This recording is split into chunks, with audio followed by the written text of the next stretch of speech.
She's the bedrock of this community.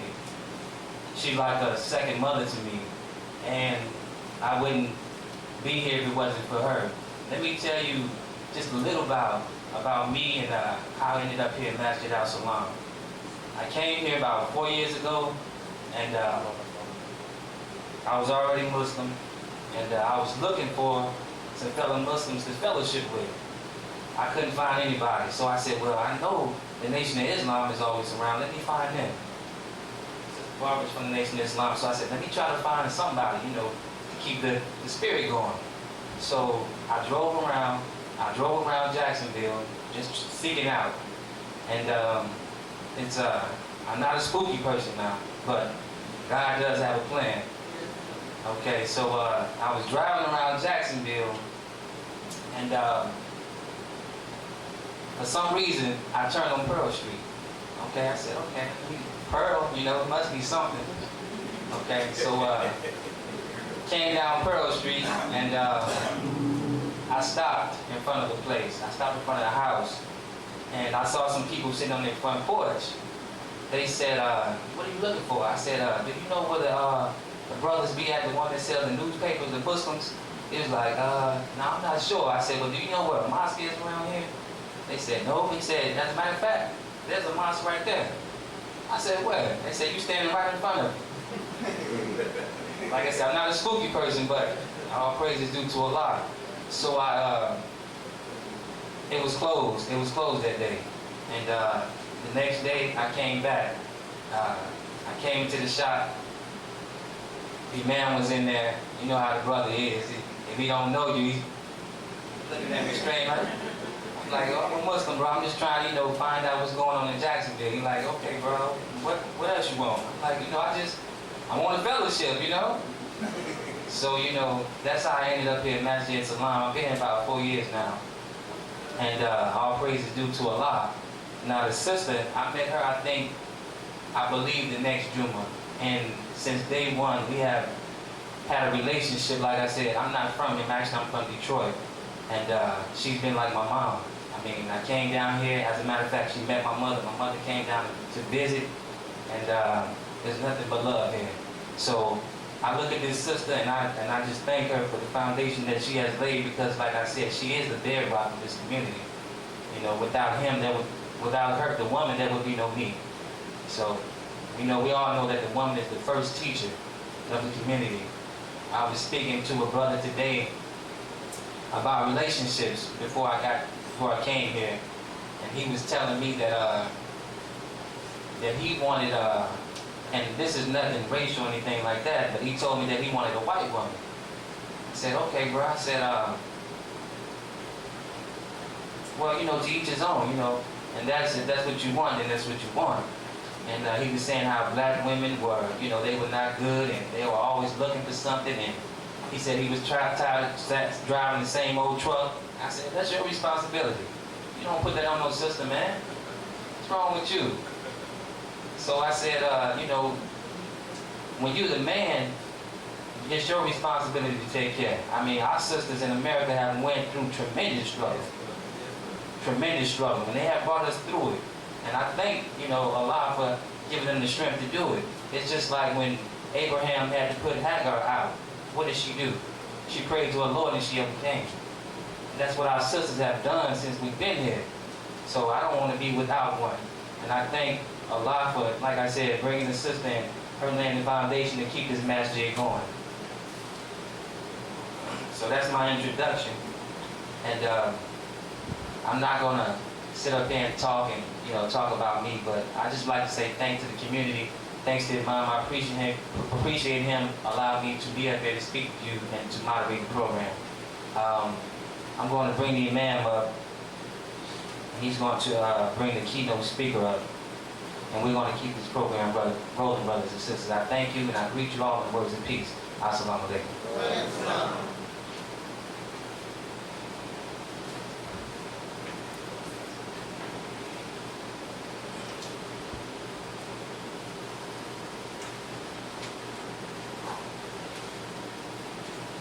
Brothers and sisters, assalamu alaikum. It's the thing about being thin, you can get in and out. No problem at all, think a lot, you gotta add some humor to this thing because as African Americans, we get real tense. So we gotta break the ice to get us to know that we are home. We among each other. And this is not a bourgeois program that we doing down to the Hilton. This is right here, right at home in Allah's house. It's the best place that we can do it when we make our 5 daily prayers. Wanted to bring my brother up. Brother I want to tell you a little bit about him, but I want to first of all let my wife know and let you know that this is my wife, but also struggling with her, she's my Muslim sister. And that's the way I have to see it. When we come to the masjid, we see each other as brothers and sisters, but also we see each other as husband and wife. And we can be at odds with each other in the midst of people, and they won't even know that. Because why? We at the house of worship, and we can't exemplify that type of attitude. A lot of times, we be mad with each other right in the masjid. And a customer can come in, he don't even know it. So these are the things that we have found that the religion brought quality to our lives. And in the course of that, Brother Ivan, which is our keynote speaker, this brother taught me my salat prayers. So he gains a lot. Every time I make salat, he gets the barakats. Every time he will come through Jacksonville, Florida, and he was a member of the old Dar Islamic community, which is Sheikh Yakak Abdul Kareem, who passed last year, this time. The brother is very knowledgeable of the religion, very student of the Quran, and he has contributed a whole lot to this community in Jacksonville and a whole lot to this masjid. And he met my wife and I at home, and he would never come through Jacksonville, Florida without stopping to the house and making prayer. And that played a role with me following this religion and shared a whole lot of me being here where I'm at right now. He also did a lot of work in the prison department, and that is needed a whole lot. A lot of our brothers and sisters that are incarcerated in prison, they don't have no one to go in there. But this brother did a lot of prison work. He's did a whole lot in Tallahassee. He had his own community in Tallahassee. Didn't take no foolishness at all. Straightforward, taking care of business. And all of that, they had their own school. They had their own credit union. These things we need right now as a people. We have to have these things in our mosques, in our churches, in our synagogues. We have to have these things. This brother had laid the foundation for that. He was here about, I think it was about January, just did a lecture we have a tape outside, Identity Crisis. I hope forward that you will be able to purchase that and give him the support that he needs. So I wanted to bring my brother up from Tallahassee, Brother Ivan. Tabir. Tabir. Tabir. Saying I must not be one of them friend brothers. Yeah, difficult getting up. My brother. Assalamu alaikum. Hey, good. Imam is right. We need to be a lot more joyous about the fact that we have another day to do what it is that we do, be it business, social, taking care of family, or friends, or just sharing a moment like this with my sister. Every time I come here, Sister Naya, she like to read, I like to read. And of course, I always make a joke that, of course, Umar, that's the spirit, the library in Jacksonville, as far as I'm concerned. You go to my house, I got a library. Yeah, it, don't you, brother? But he don't let you in there, do it. See, you ain't gonna get in there. Yeah. You can knock on the door now, and he might crack it. You understand? So which one? But anyway, as my brother, and I appreciate the opportunity to for Umar's family, the community, and others who I had the pleasure of meeting over periods of time to allow me to come back and speak. I really enjoy coming to Jacksonville. My wife is from Jacksonville. Been married 30-something years. Jacksonville is like a second home. I think I know it better than she does. raised right over there on the west side. She went to Raines, and that's how I got acquainted with Jacksonville. I'm originally from Ohio. Came down here from Ohio and to Florida. I'm actually on an athletic scholarship, and had no idea what I was getting myself in when I crossed the Ohio River. I didn't know anything about gym, and I definitely didn't know pro. And but he's everywhere.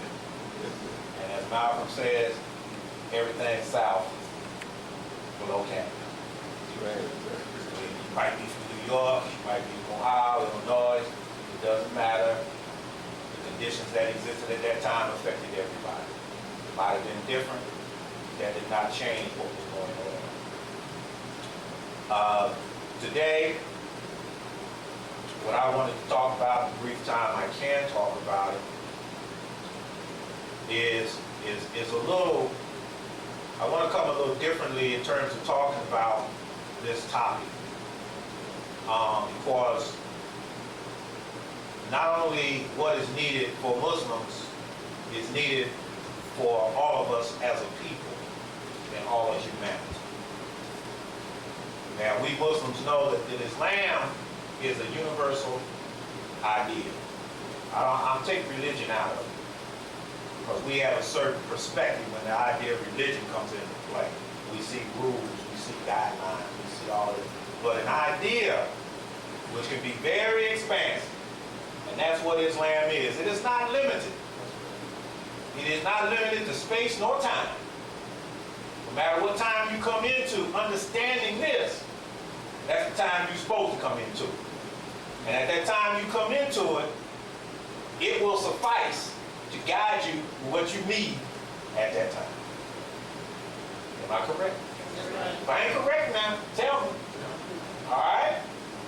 So this is just straight talk today. Okay? I like to be straight, but I like to be informative. If I go off someplace and you don't understand, please raise your hand.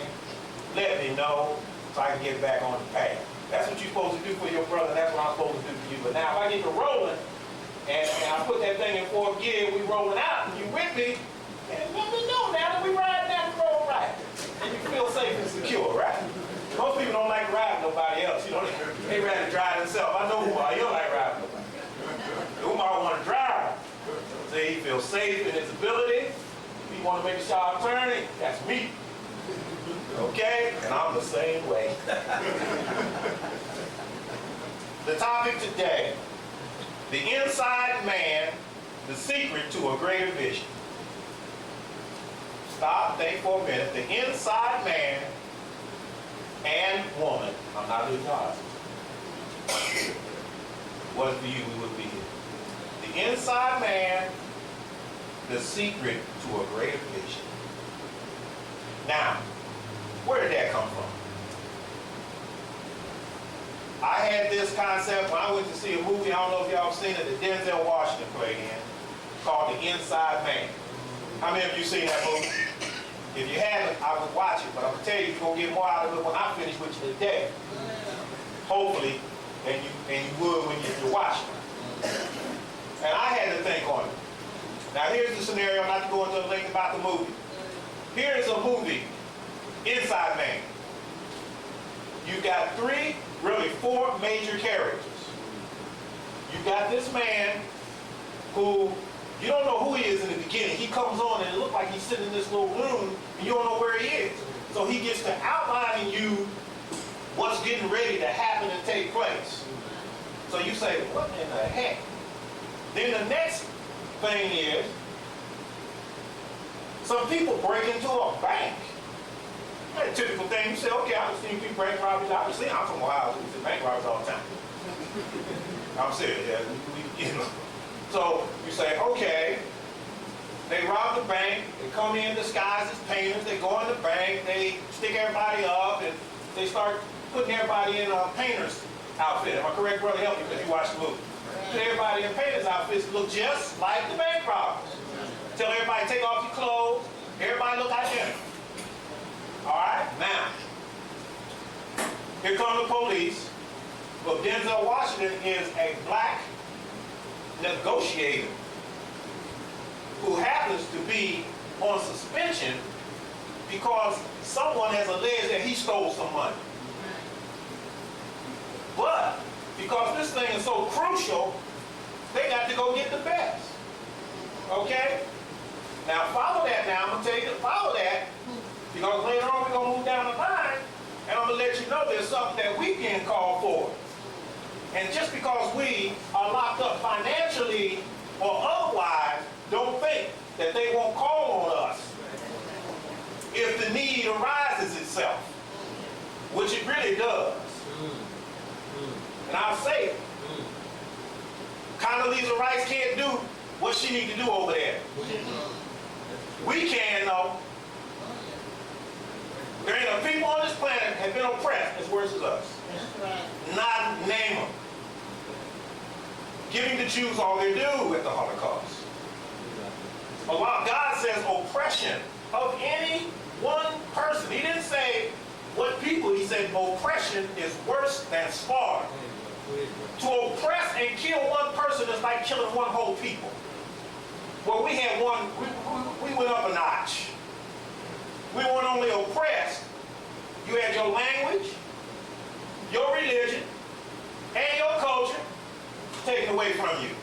You had a total disruption. Back to my point. They will come for you.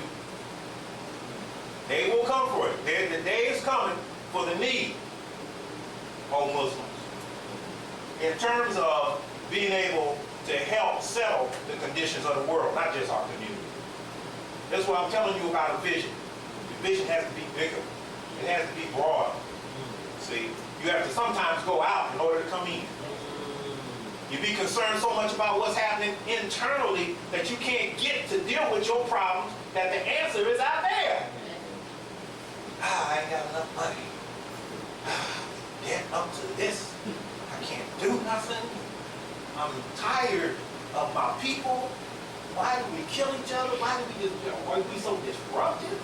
Why can't we get it together? No, don't tell me you don't be thinking that now. Just totally fed up and frustrated. So this inside man.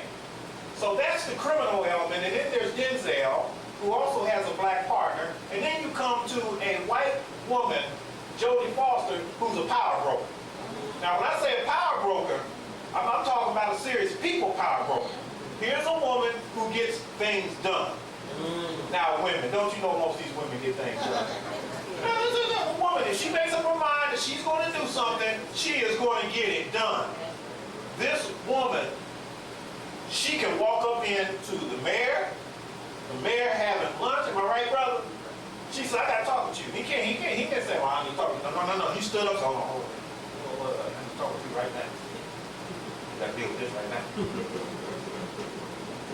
He said, okay. He said, no, just wait. I just took care of something for you, and I need you to take care of this with me. The mayor said, hold up, I'll be right back with you. I got to go talk to you. Power broker. Conducting deals in a man's world. Follow me now. Then here's the other person, a banker, representing one of the strongest institutions that we know of. And every last one of us has to and will, whether we like it or not, deal with a bank. You can't get around. You don't have your own bank, so you have to deal with the bank. ATM, credit cards, checking, savings, stocks, bonds, loans for cars. That is the most powerful institution that we have. Why do you think they call it Wall Street? Because that's the walls that create the foundation for what it is that's done in America. It's no accident to no name. You people don't name stuff by accident like we do. They have a purpose and a plan. So now here are your characters. Now, the guy that owns the bank has something of value in that bank other than just money. To him, the money's nothing. The guy that goes in to rob the bank, he ain't going in there what it is, and the man that was a thief, basically, in my opinion, wasn't said they were Jewish. And they were Jewish secret agents, or whatever they were. They belonged to the Jews. They went in there and they found and hunted this man down, who happened to be a Jew himself, but who had basically turned and helped the Nazis capture and kill and torture other Jews, including his best friend, who he ended up stealing these jewels and whatnot from, so that he could gain wealth and power. And these people came in there and hunted this man down. As a matter of fact, he was so dumb that he actually had a swastika letter that indicted him. And that's what they grabbed, and that's what he didn't want him to grab. I'm kind of telling you so I can get to my talk. Now, Jodie Foster was gotten by the banker, so she could come in there and broker with the guy who was in there stealing. And she ain't met nobody she could broker with. She went in there to broker with the guy who would go up in a police barrier now. And nobody's supposed to go in there but the police. Get Denzel to take her in there so she can try to talk this guy out of and pay him some money. He said, I don't want no money. He said, I know what you after, but they ain't gonna work here. I know who you are. They go bantering back and forth between themselves in terms of that. So that's what happened. Then Denzel discovers that this is not a bank robbery. So the guy tells Denzel, he said, you know something? You smarter than all of them. But why are you in the position you in? What you doing working for him? That's what I take now. That's my take on it. What you doing working for who you working for? You should be doing bigger and better things. Long story short, they get out of there. The guy seals himself in the bank. After they take what they need, take what he wants, leaves the money, leaves everything. He really messes the police up. They come in there, they don't know what's going on. The other people that were with him, they got out of the bank pretending to be people who were in the bank, because everybody had on the same thing. They come back about a week later, and homeboy is in this closet in the bank. He tears the wall down, steps out. You know, he's been in there about a week. He had his water, had everything. Comes out of there, puts his clothes on, you know, get his bag, and steps out the bank like he's been in there shopping. Like a regular customer. And then here comes for some reason, Denzel shows up. So Denzel and people, what's going on, he's trying to figure out what's happening. Denzel shows up, he don't even recognize the guy because he didn't recognize him, okay? And the man takes a diamond. A diamond, because Denzel had told him he was trying to marry his girlfriend. He couldn't marry the woman, he had no money, you know. Who he sound like? He sound like us, no? And the brother talking about the women, you know what I'm saying? But you know, you have the money to get married. You have yourself established, you have a home. You understand? You're going to marry, get a home. You're going to marry, have some money. No finance, no romance. That's what Allah tell you in the Quran. So you ain't got no finance, no romance. Leave it alone until you get some finance. Then you can have some romance. Now, as older brothers and people married, we already understand that now. It just took us a little longer. Some of us. I'll say me. See, because you be in love. But see, you got to come with something. The man sticks a diamond in my man's pocket and slips on out the door. All I'm saying is that we have so much to offer. But in order for us to do that, we have to have a bigger vision. There's a passage in Proverbs that says, where there is no vision, the people perish. You got no vision, you will perish. You will not exist. My question to you today is, have we lost our vision? Have we lost our vision? And if we haven't, is our vision big enough? Is it big enough for what we need to do? There's a couple verses here. One verse is in the Quran, and it's a verse, it's called expansion.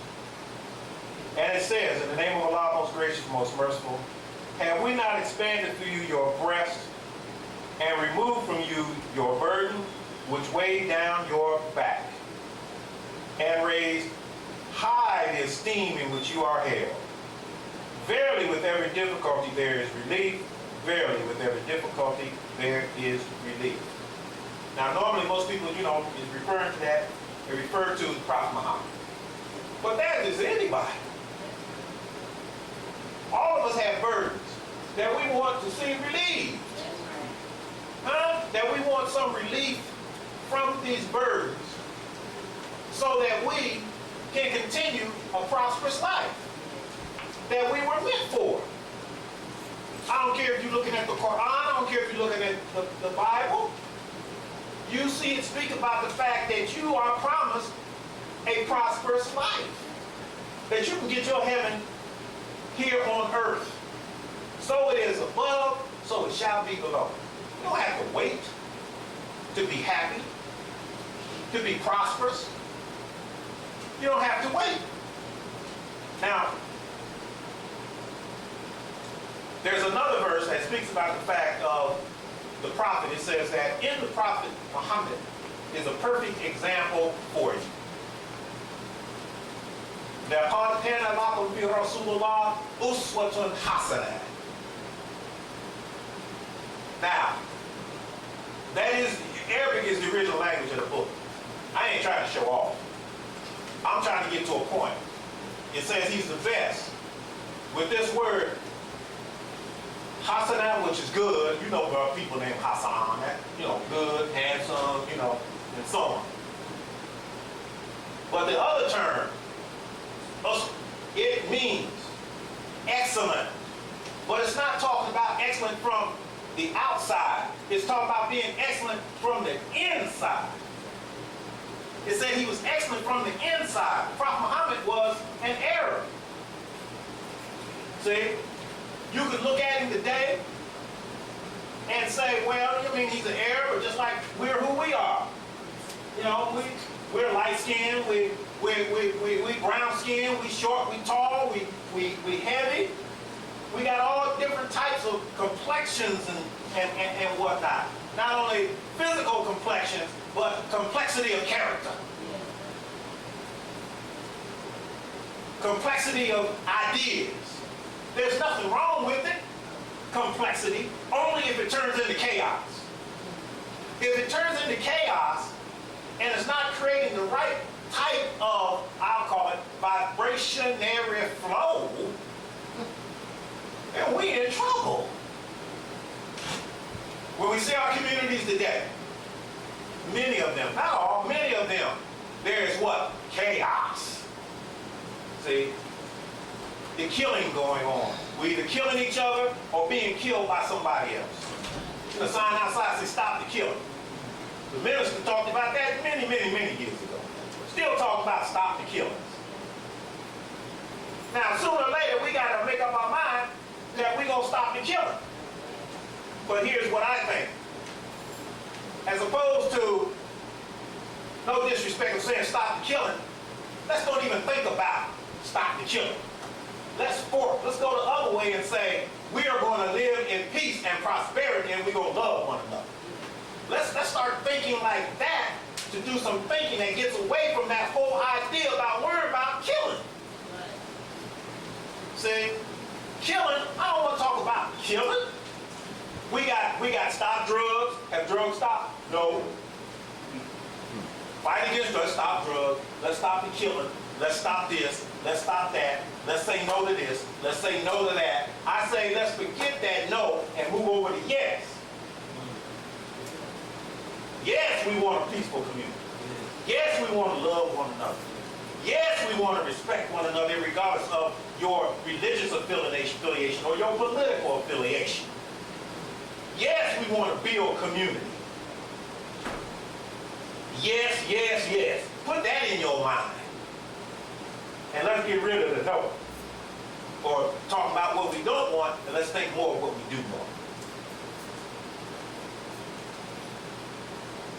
The quality of our choices will dictate whether we will struggle in frustration or live an extraordinary life. Let me repeat that. The quality of our choices will dictate whether we will struggle in frustration or live an extraordinary life, the life of our dreams. How you think about it? Whether you're Muslim, Christian, doesn't matter. Now, I'll point this to the Muslims first. When you first got introduced to Islam, what was it that just excited you so? Now, I had to go back and think about this. I've been Muslim, so-called Muslim. I'm going to go back with Elijah said, so-called Muslim. Because I'm not a Muslim yet. I'm trying to be a Muslim. I'm trying to learn to be a Muslim. But what was it that excited me about this idea? What made me want to change where I thought I was at that time and move into something that I didn't have no knowledge of? I didn't know how it was going to affect me or my family or friends or where I existed at that time. But what was it that filled my heart that I said, you know, I want to be a Muslim? Then what did I think I was going to get out of it? And the big question is, after you've done that, and I'm sure most of you have been Muslim for some time, have you gotten out of it what it is that you thought you were going to get? Has it done for you what you thought it should do? And it's not that Islam won't do that for you, but what it is the type of thinking you have on the type of Islam that you think you practice. And you may be practicing certain beliefs and ideas that you need to drop. And if you really analyze it, they may not even be anything ultimately related to the practice of Islam. Come on, talk to me now. Talk to me now. That's what we see now. I come down here to Jacksonville. I used to come to Jacksonville, and you know, when we thought we was, you know, Muslims, we had about 15, 20 brothers who I take, come to Jacksonville, we go down to downtown, That's right. and be down there, you know, giving what Muslims call da'wah. You know, we gonna make somebody Muslim. You ain't making nobody nothing. You know, but we thought we gonna make people Muslim, right? Anybody on the street corner, we say, you know, if you within 3 feet, we attack you. That's right. That's right. And you might be 50 feet away, we attack you. So we passing out literature, we're talking, and, you know, trying to get people acquainted and whatnot. You know, that's what we thought was the way to go at that particular time. You know, so I've been coming here for a long time. But what I'm getting ready to tell you is not necessarily unique to Jacksonville. It can be unique to New York. I've been all over the country. Unique to New York, New Jersey, Ohio, and everywhere. Where things reach a point where people, Muslims in the community, start splitting. I'm not talking about where you go to the mosque. I'm talking about just split, period. Have no relationship. Allah say we one ummah. He didn't say we only one ummah if you over on 42nd Street or you over on Beaver or wherever. No, he said you one, period, in the whole world, in the universe you one. And you should remain one. That's right. If you say you're Muslim. But now we have bickering and fighting and this fighting going on. I can't stand this brother and this sister and this, that, and the other. You know, have we lost our mind? Yes, we have. We have totally lost our mind. We have become what I call subterranean Negroes. Do you understand what subterranean is? Subterranean means they live in the ground. And they dig holes in any and everything that you try to establish on top of the ground. And that's why when the house starts shaking and stuff starts going back, you wonder, what's going on? I know I put everything I had into it. I thought we did right, sister? And the house started falling down and started leaning to the side. That's that subterranean Negro tearing your stuff down. Because they evidently have chosen to fight against whatever good you try to do. Now, I don't mean any harm, but I'm just telling you what I know. And we have to change our vision. We got to change our outlook. Because we're destroying our own self. Our book not only says that we're supposed to join with other Muslims, it says you're supposed to join with any and everybody that enjoins the good and forbids the evil. It tells you in the Quran, it says, those who is the closest to you, Muslim, it said the Christians. That's right. That's what it said. All my people Christian. My father passed away as a Christian. Did I go to his funeral?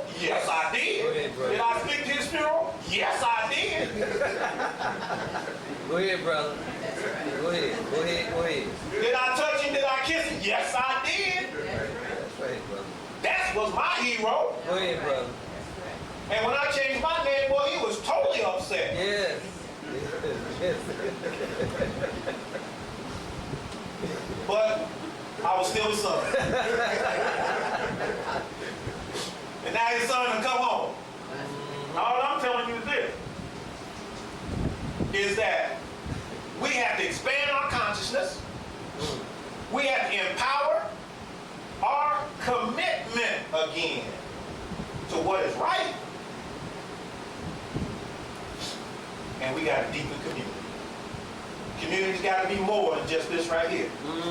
Community got to be more than just this block. Community got to be more than just north side, west side, east side, Jacksonville. You know what I mean. The community's got to be more than just North Florida. It's got to be all of Florida. Go ahead. You go and look in Florida, from Tallahassee, Pensacola on down, what do you have? I don't see no institutions. I don't see no schools. I don't see no banks. And I'm like, this is crazy. We are a very sick people. We are very sick until we wake up and accept the diagnosis and accept really the medicine and then do what the doctor tell you to do, you're going to remain sick. Sick, sick, sick, sick, sick. And we need to pray on that one right there. We really need to stop for a minute and pray on that. That Allah, God, will help us, help remove the sickness from our souls and our minds. Stop thinking on that. And think about what you're going to do about it. Because Allah said, He said, He will not change the condition of the people until they change that within their own soul. Now, I'm talking soul now. I ain't talking your outward appearance now. See, you see me in this suit, tall brother, bald head, pigeon toe, crooked leg, all of that, right? From playing basketball. You can look at me and say, oh, who's this kid? But my name is Ahmed Ali, but am I Ahmed Ali or Ali Ahmed? That's not me. You are spiritual beings traveling in a physical body. When you die, that will no longer be needed. You will go back to your Lord. So it's the spirit that guides this. It's the spirit that guides this body. And it's the spirit along with your conscious mind that helps you to be who you are. If you are guided by God, what can stop you from doing anything you want? That's a fact. Nothing. That's if you really believe it. There's a story about Einstein. Einstein is a nice story. I like this. It said, Einstein and the guy who supposedly found the theory of relativity, is a genius. He was Jewish, by the way, right? Ain't nothing wrong with that. But we got scientists too. Now, he was on the train. The conductor comes by and asks him for his ticket. He didn't have his ticket. So the conductor said, oh, that's okay, Mr. Einstein. We know who you are. He went on to the next car or went on down to collect more tickets. Next thing he know, he looks up. Einstein is down below him on his knees looking for the ticket. The guy said, Mr. Einstein, we know who you are. You don't need no ticket. We know who you are. He said, yeah, I know who I am too. But what I don't know is where I'm going.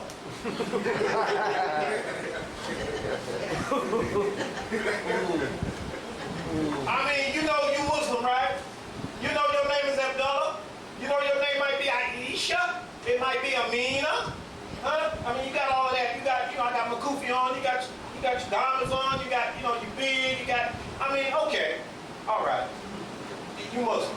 But do you know where you're going? Huh? Do you know where you're going?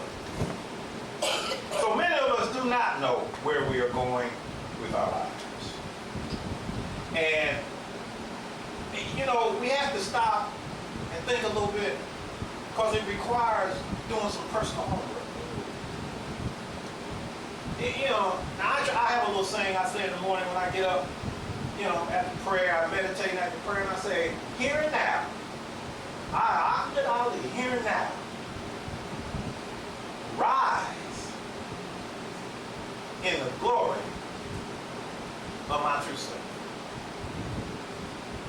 Now, what that true self is, I'm asking God to give me that. To make me aware, because I already have it. It's just like going back to the story, the guy dumped diamonds in Denzel's pocket. Denzel already had diamonds. He already had the tools. He already had what he needed. Right. It's just a reminder. It's just like the story of the acres of diamonds. Man farming some land, he comes upon these rocks. He tries to plant something, can't plant anything. And he keeps trying, and he gets frustrated. He says, man, I'm tired of this. He sells the farm to somebody. He goes off, I'm going off to California and find me some gold. Well, he goes to California and he dies. But the person that bought his property, he goes a little deeper and finds out that it's the largest, this is a true story, this is the largest deposit of diamonds in Africa.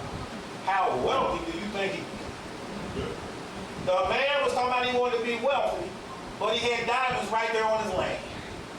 We want to be wealthy. We want communities.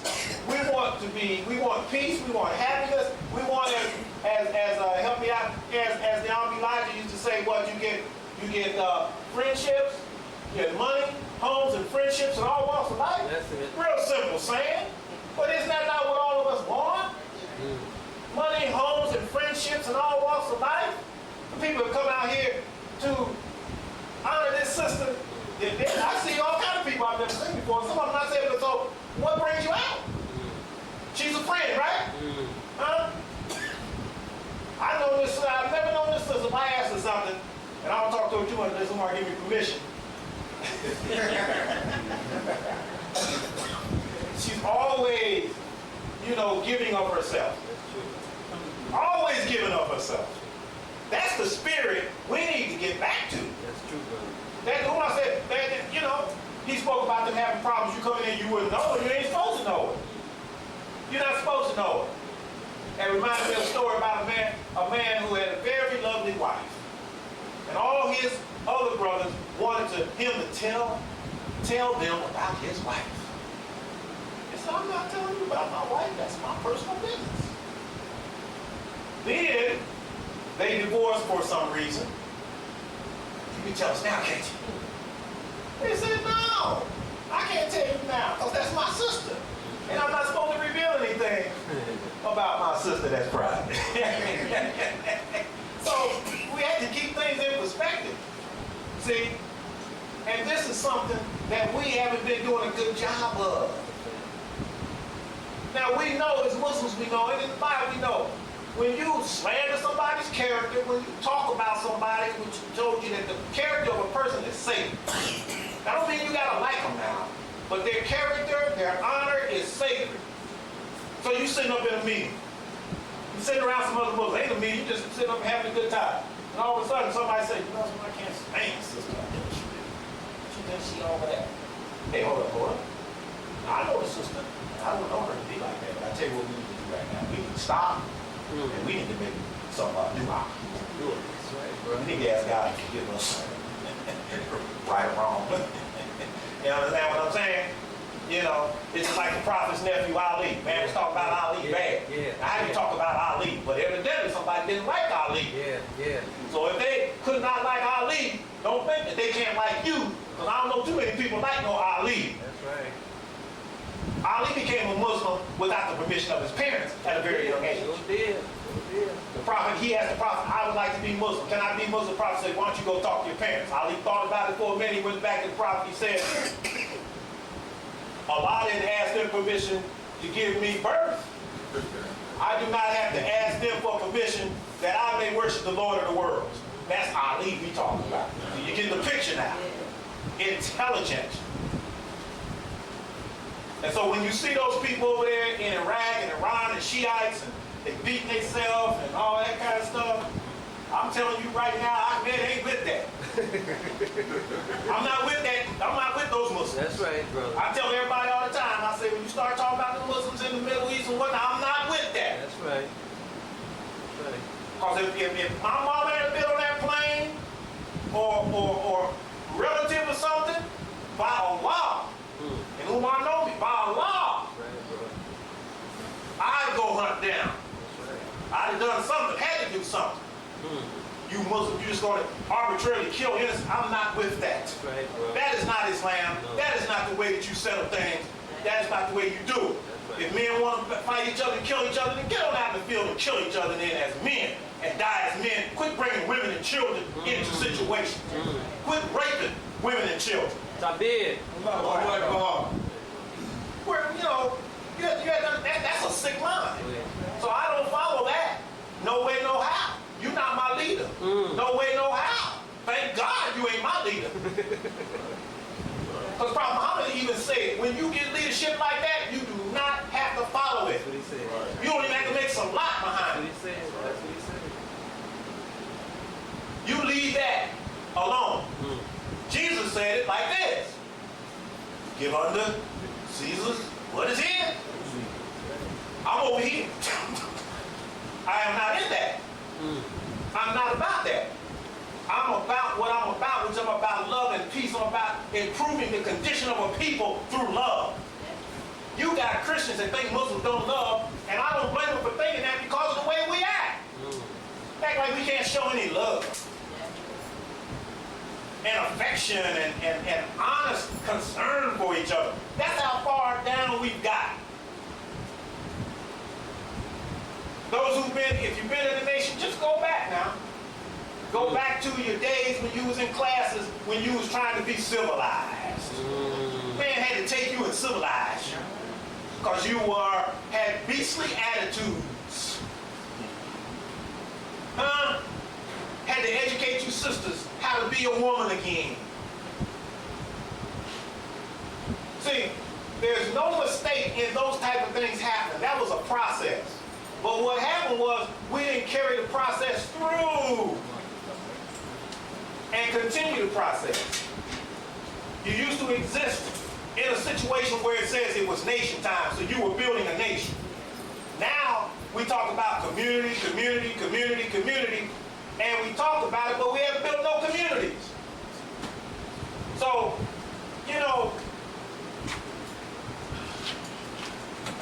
I'm a negotiator, arbitrator, mediator.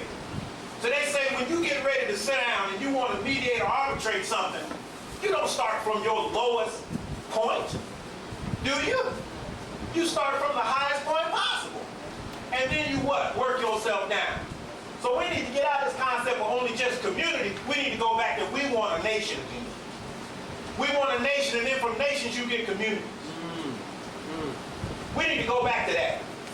We need to go back, one, for your brother and sister, what you want for yourself. What Elijah said, we must first be what? We must first be brothers. That's what he said. Man brought some simple stuff, but do you hear us? I mean, other than the minister, you hear anybody really teaching the principles that he brought? We can get off into all of what happened. You understand? But what about the principles the man taught? Has there been another black man in America that has organized a movement like Elijah Muhammad? Say what you will.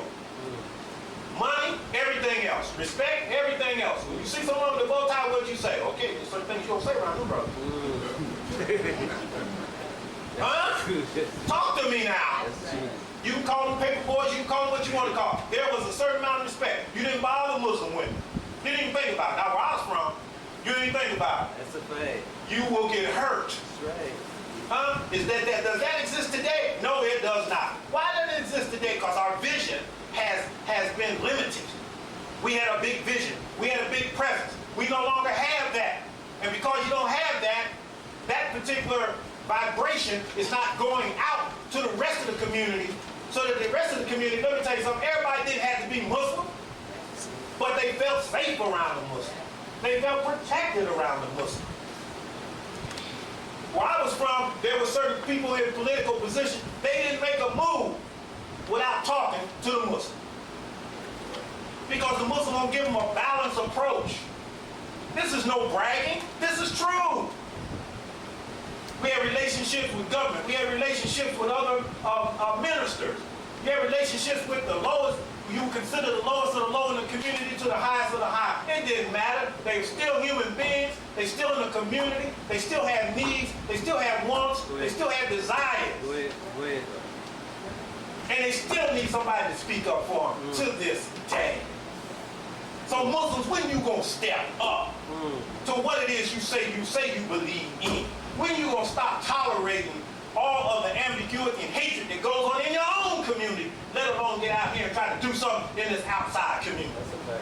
Stop the killing. Man, we're killing ourselves. You gotta stop that first. Stop killing yourself, Muslim. And stop killing the Christian. Today's Sunday. I tell you what, every time I go into church, I'm up in New York. A friend of mine, we went to a church. It's their church. I'd be glad to go to church with you. I ain't got no problem. I ain't fear going in no church. In fact, it's a place of worship, man. Go ahead, bro. I'm comfortable wherever I am. I bet it is. See, because you ain't going to make me believe in nothing I don't want to believe in. You ain't going to make me do nothing I want to do unless you maybe put a gun in my hand and I might submit. But after I leave, I'm back to where I believe in again. That's the fact, bro. That's the Islamic way. I'm not a fool.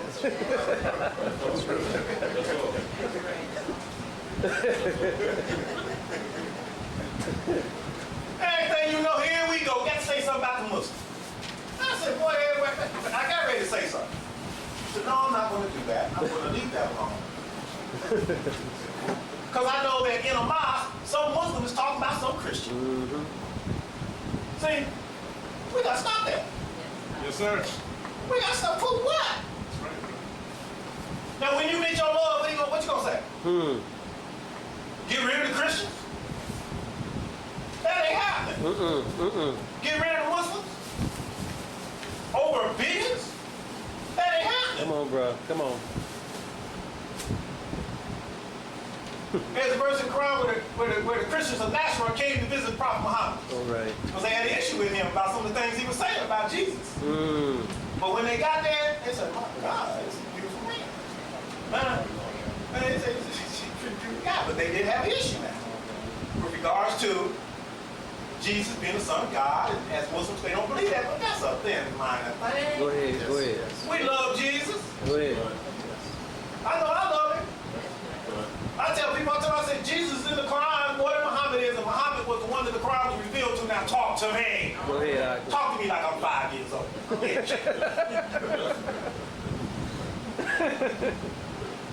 How can that be if we hate Jesus so much? Why would Allah have him in the Quran more than the man that he revealed the Quran to? Why would he talk so highly of him and his mother? Here's another kick up. Then why would a people who are really the same people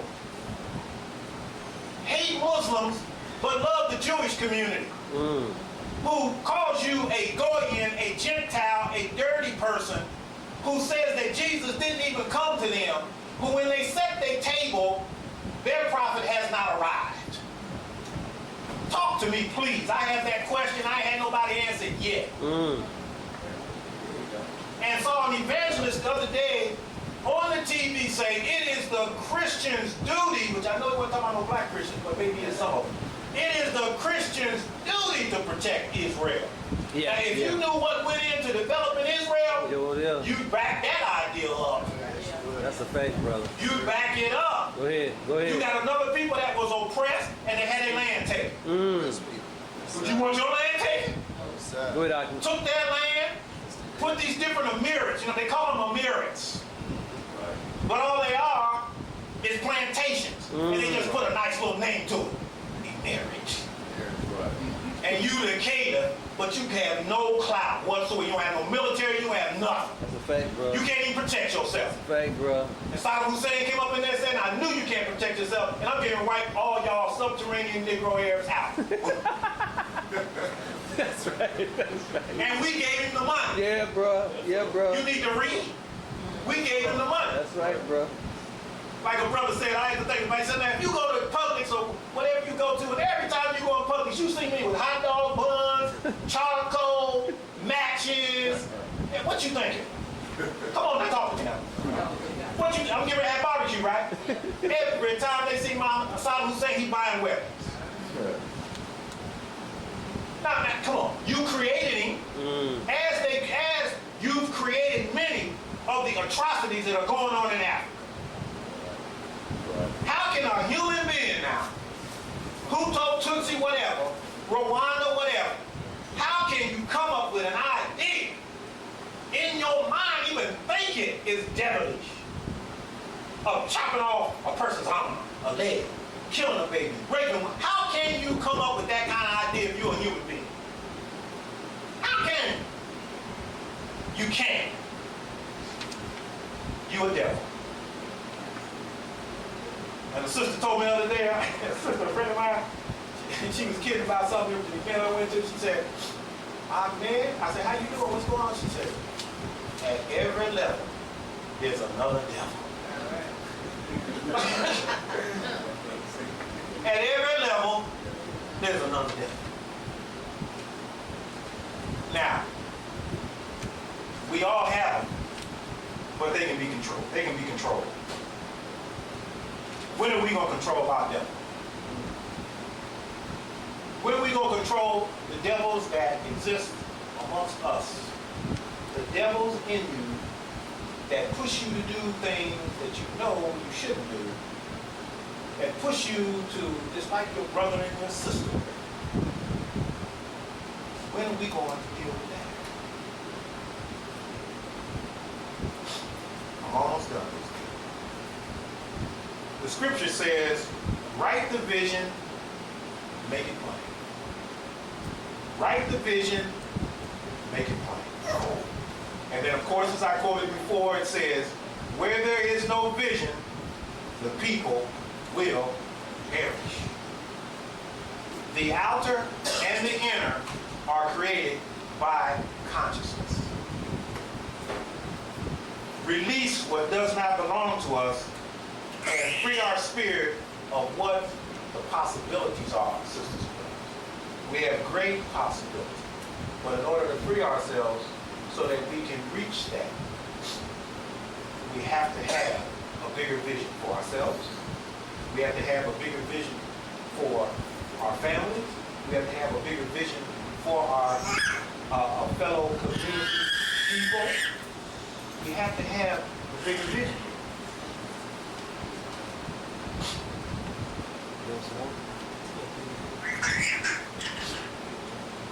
Lastly, we must claim the vision.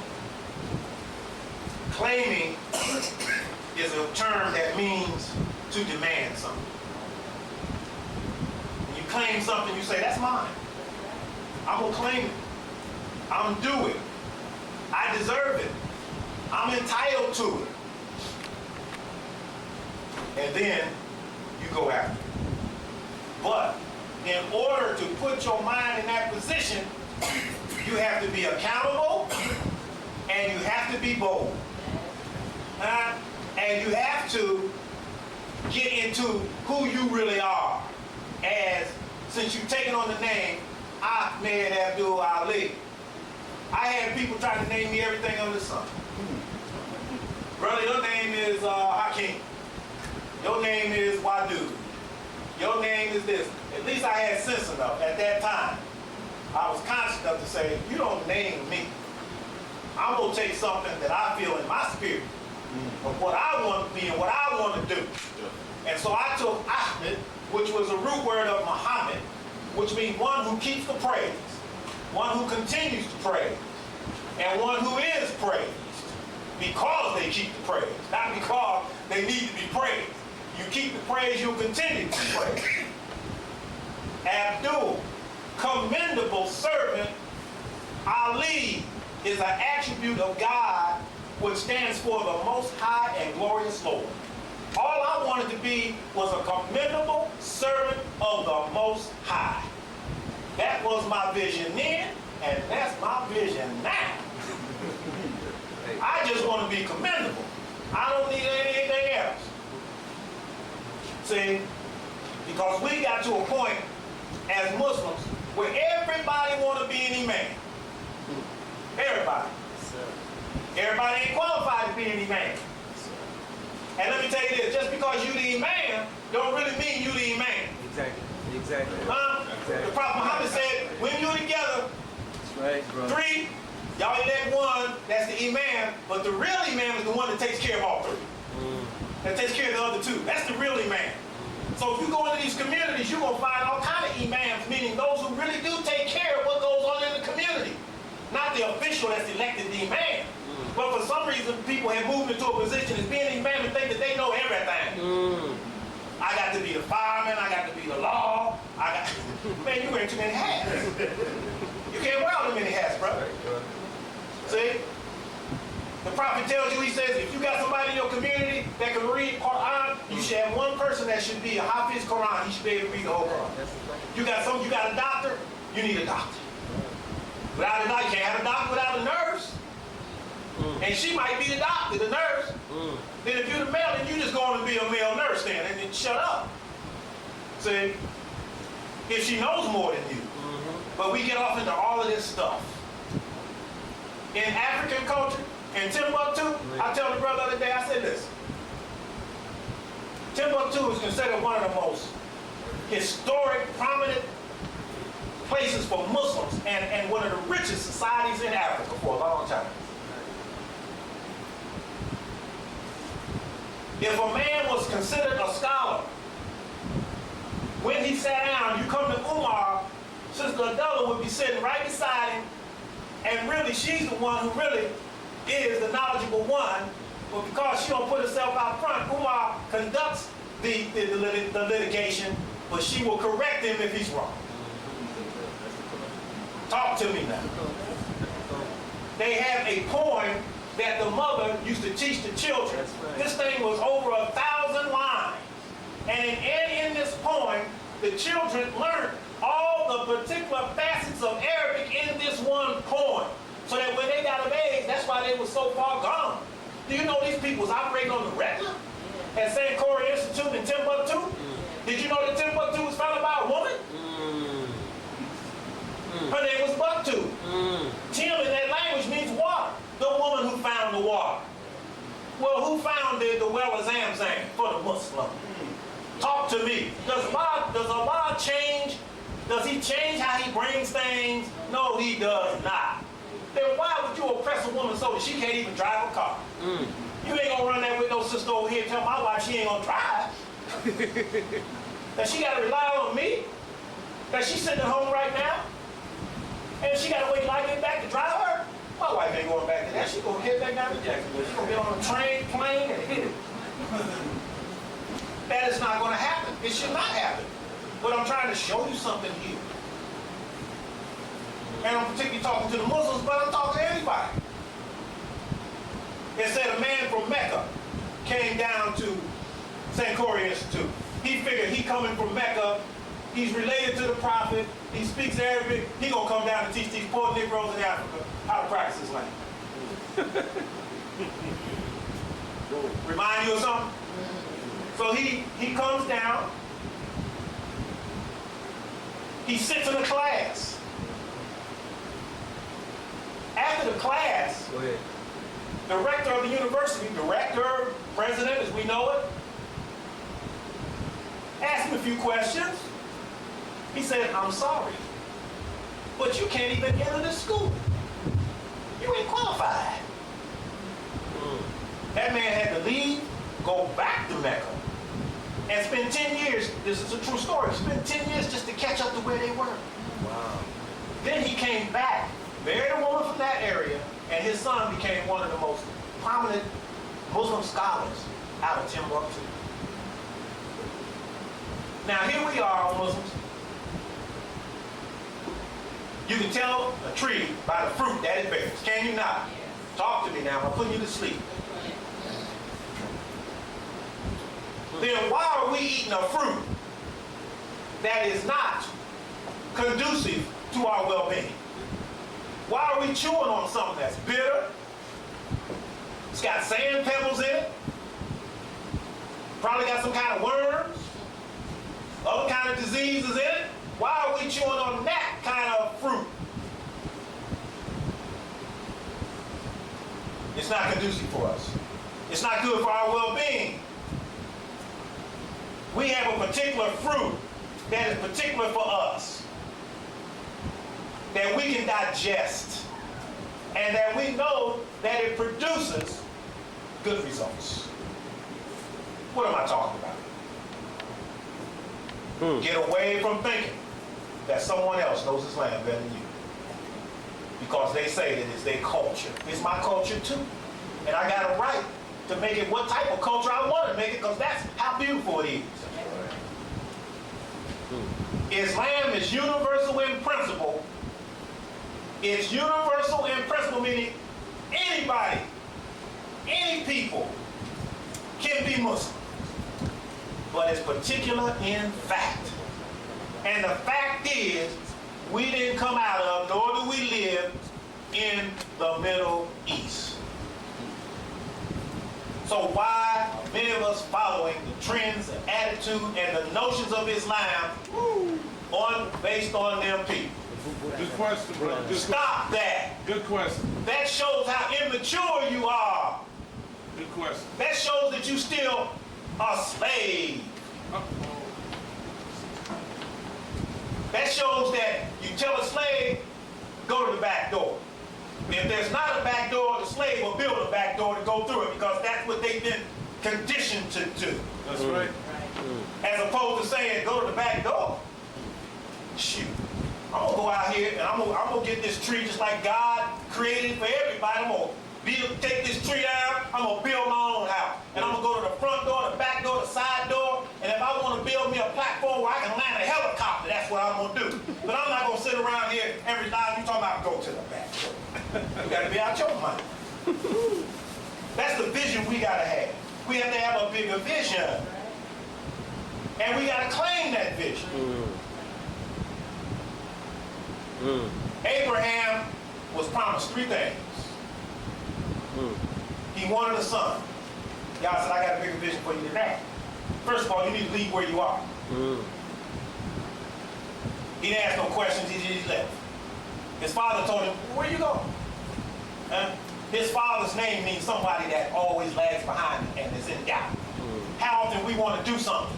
Be it a husband, be it a wife, be it a friend, be it a cousin, be it a mom, be it a daddy, tell you, ooh, don't do that, baby. I know I called my mother and said, hey, she's 81 years old. And I called my mother, the main thing she wants to be assured about, are you still working?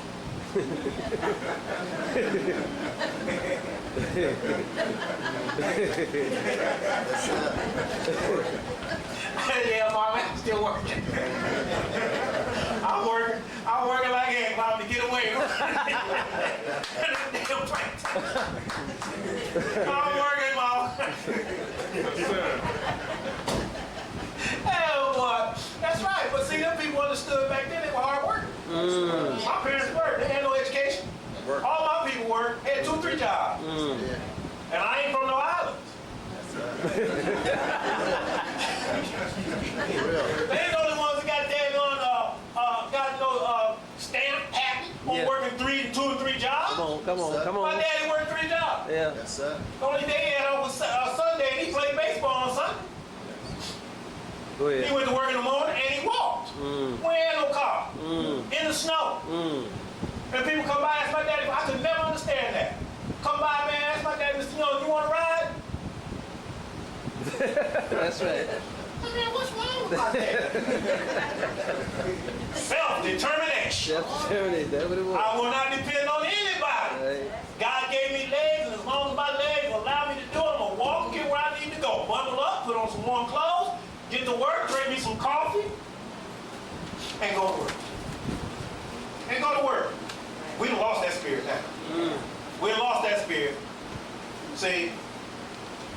And the young people done lost it too. See? And maybe it's our fault that they done lost it. Because where's their example? That's right. What example do they have? They're supposed to be. We are disconnected. That's what it is. And as long as you're disconnected, there's old African proverb, as long as you're disconnected, the kids are disconnected from us, and we're disconnected from the ancestors, you ain't gonna have nothing in your community but chaos, chaos, chaos, killing, killing, killing. And that's what you got. But Abraham was promised this. I promise you that you will be guided. I promise you that you will be changed. And I promise you that you will be a blessing.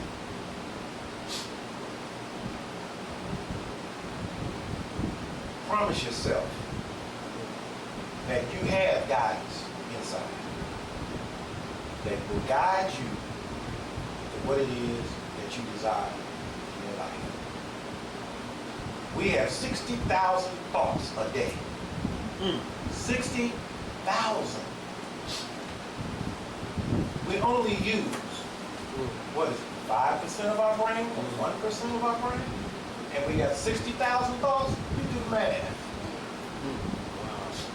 Now, where is 60,000 going?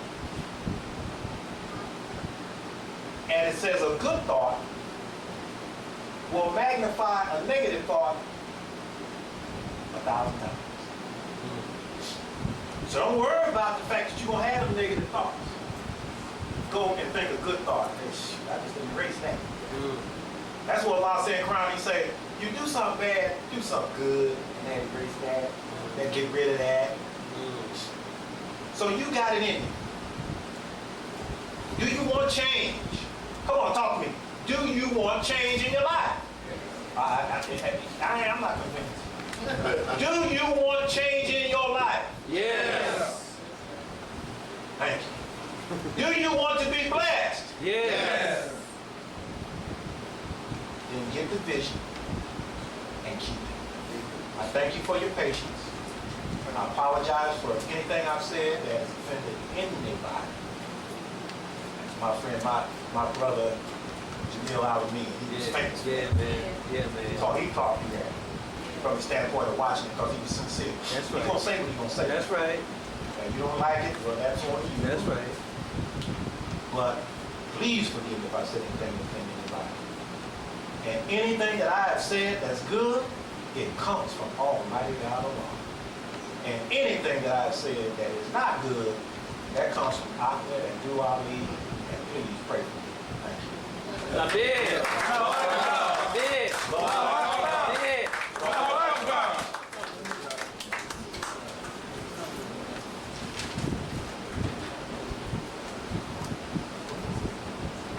Y'all give that brother another round of applause. Yes, yes.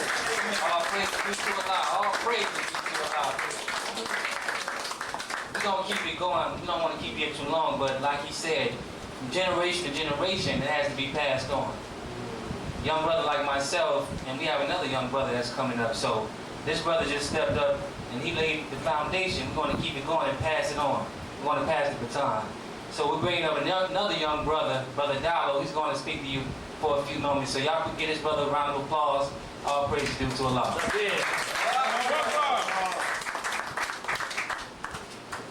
Hey for the youth. Hey for the youth. We need to encourage them. Come on. That's right. That's right.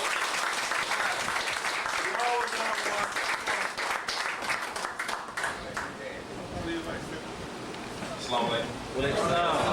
How's everybody doing? I'm going to be very, very brief. Come on, D. You know about the support. Take your time. Make all donations to the fund. All right, first thing I want to say is I was honored to be asked to speak today. Sister Sharif, and honoring her, what she's done for our community, masjid and everything else. And it takes a strong man to do something like that, to honor his woman or his wife in front of the community. And then charge him, you know, I'm just saying. Only Umar. The bills got to get paid. That's right. Hey, brother. But it's all for a good purpose. And what I did last time I was here is I read some out of the book that kind of fit today's message or the particular environment that we're in. And I have something here from a book that I was forced to buy from Umar. No. It's called Nutricide by Dr. Adilah. Yes, sir. It's a very good book. It has a section in there called Family. first technology of Africa. And I thought was very, very fit. Sister Sharif. Now the part he talks about in here is called the first technology, which is our family, the African family, the first technology. And usually when you determine technology, you think about the Western technology of something they create to have practical matter.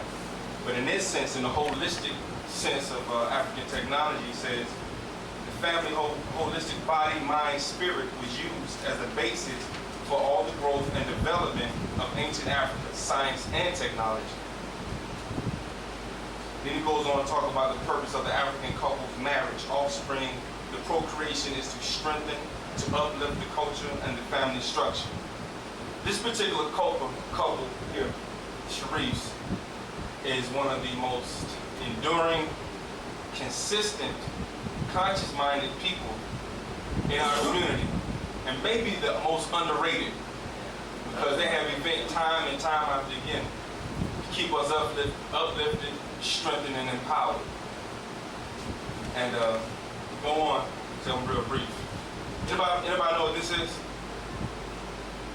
I wrote it up here if you don't know, it's a cheat sheet. It's called the jid pillar from ancient Kemet, one of the most ancient symbols of Osiris or Asar. This symbol is also similar to the human spine, right? The woman is like the spine of the man. This symbol represents strength, permanent, established firmly, and enduring. And I picked that particular symbol because that's what this sister reminds me of. And then the couple as a whole, they're strong. They're not punks at all. Omar is no punk, and his wife is no punk either. To do the things that they do, it takes a lot of courage, it takes a lot of time, effort, and money. And it can be points where you want to break, but there has to be somebody there to strengthen you, to encourage you. I was watching, it's kind of off the note, but I was watching Jerry Rice, Beyond the Glory, and his wife was paralyzed. But he would come home from practice every day. Come on, let's see what you got today. Let's see what you got today. And we know Jerry Rice is one of the greatest wide receivers of all time. Then it got to a point where he was injured, a career-ending injury. So then it was his wife who was paralyzed to go to him and say, "Come on, baby, you got to do it. You know, you got to get up, get out." And he did. He beat the recovery faster than anybody had ever done. But again, as soon as he caught another pass, he broke his knee. These are the same. This is what couples do. This is what real couples do. This is a holistic, firm couple in encouraging each other and the community. Because once your house is stable, then you go outside of yourself and you encourage and empower others. And again, I'm ending. And I again want to thank you. You deserve you. Very beautiful sister. Very beautiful. That's it. Thank you. Come here.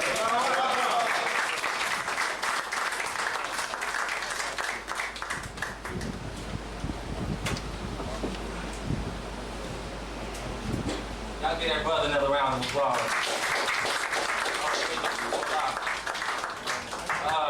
I had a friend of mine, and the brother was married, and I'm not advocating any type of criminal activity here, okay?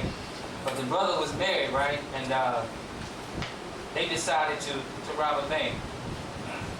So the brother and sister went out to rob the bank. The wife got caught.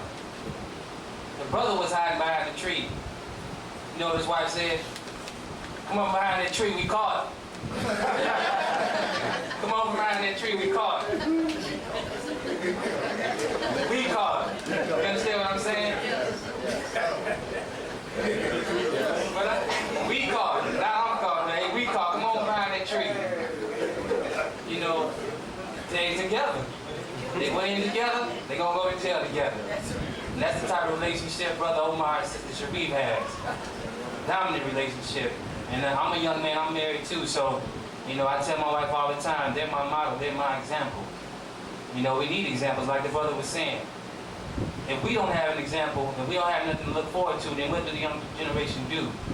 But this brother and sister have provided that example to me and my wife.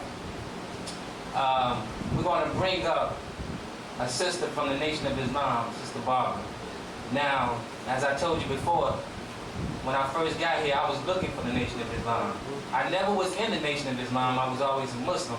But I look to the Nation of Islam. I think all of us look and strengthen the Nation of Islam. I mean, that's our roots, pretty much. The church, the Nation of Islam, we can't get away from that. And they are our family. You can't separate one hand from the other. So, Sister Barbara is going to get up here and talk to you for a minute, and she's going to talk about this sister and share some things with us. So we're going to bring up Sister Barbara from the Nation of Islam. Y'all give her a round of applause. Yeah. All praises be to Allah.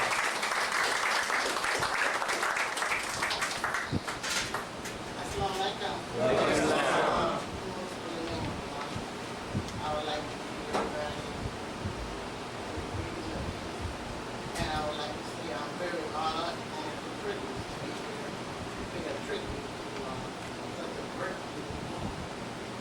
And in the Nation of Islam is where I met her. And she was an example for me.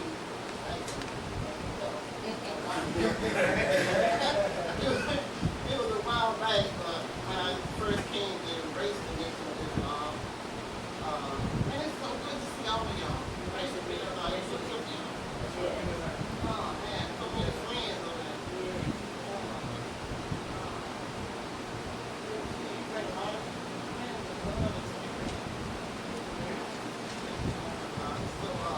Sister Adilah, she's a virtuous woman. A virtuous woman is one who finds virtue, and she's priceless for a movie. I look at her as a mother. I look at her as a village woman. See, I'm looking into her eyes, through the eyes of a faith itself. I sense the layers of threads and pieces together. I step back and I see unmistakable fabric.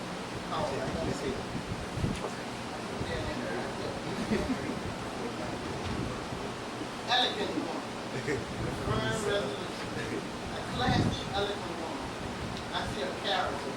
She's fresh like a rose and a lily of the valley and gas, balanced with pure delight. Cream with rich love and create the world of luxury, total luxury of mankind. That's what I see in her. I see in her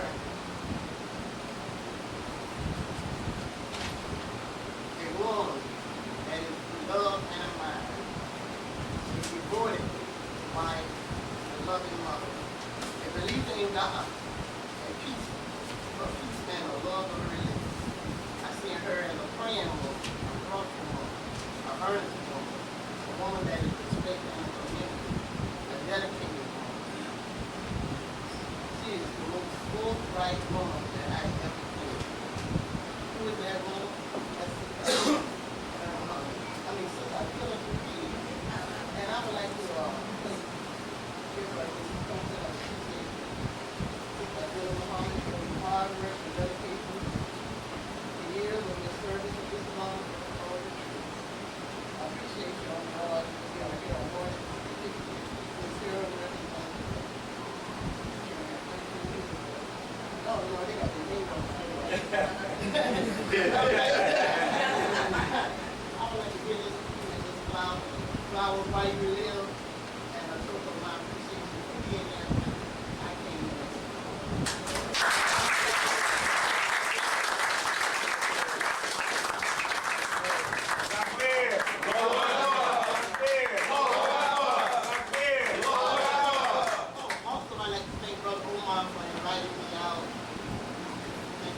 You're welcome, sir. Thank you too for why you making me happy. I ain't doing my best.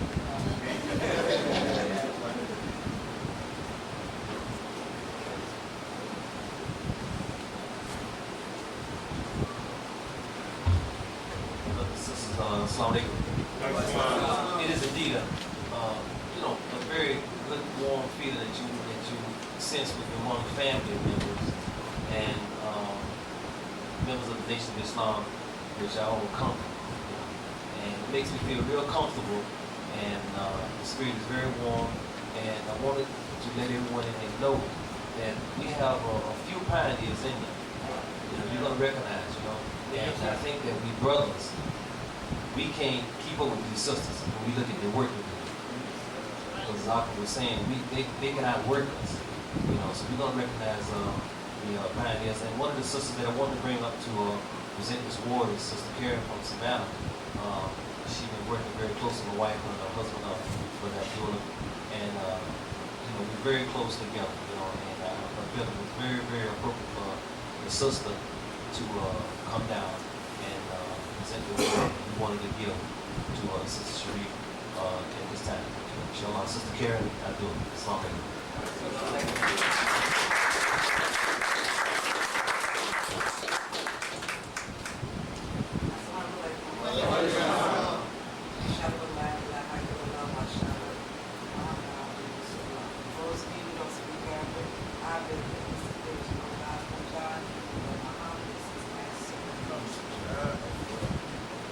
Brother Umar asked me several months ago to do this. I'm gladly agreed to do it, not knowing that in between that time my life changed so drastically. May 31st, rather suddenly, actually, because she became sick and ill in that week within 2 weeks. And for some time after that, I really wanted to come out of the house. My faith was sort of tested. But God knows you best. He knows that you can't give up. The distance I would probably walk through the fire. Walk through the fire, right, with gasoline drawers on. As my little niece would say. And I was thinking when Brother Ali was speaking that about how we need to stay close to our family and our friends, whether we're Muslims or whether we're Christians. And say, now we went to his father's funeral. Not only that, I planned my mother's funeral. I was a daughter. The fact that she was Christian was irrelevant. I was her child. As her child, I planned that Christian funeral and attended. And my husband stood by my side while I did it. And attended. People were totally amazed at us during that time period. They were like, we weren't sure how this was going to turn out. It was like it was going to turn out the way she lived. It was going to turn out the way she lived. This sister and her husband have some marriage. Inshallah, Allah blesses me. I'll get there. We will get there. I love you. In the body of Prophet Muhammad said, you're not truly a believer until you walk in the system that you have. Body. I love you, my sister, and I hope this small token of how everyone feels about you is love. Sister Adilah Sharif. Certificate of appreciation from Master Allah for all of you here for love.